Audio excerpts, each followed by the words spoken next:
大家好，欢迎收看老黄视频。今天要跟大家分享一道家乡菜——金针云耳鸡。首先把翅膀分开，再把鸡胸连骨切成段，与鸡骨蒸煮，汤汁会更清甜。同样把鸡腿分开，将鸡尾切成段，放进盘中备用。再把翅膀切成4段。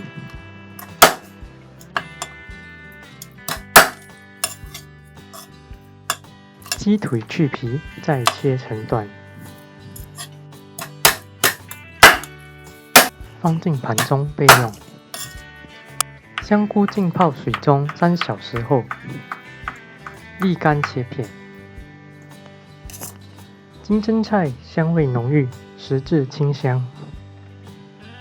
浸泡水中2小时沥干，把金针菜打成结，油咬净，外观好看。放适量的白糖，白糖可以提鲜，也可以调味。放适量的盐和15克的薯粉，这样鸡肉会更软嫩，尤其是鸡胸肉。放10克的姜丝和蒜末，搅拌均匀。搅拌均匀之后，加金针菜、香菇和云耳。云耳有润肤养颜的作用，爱美的同学可以多吃。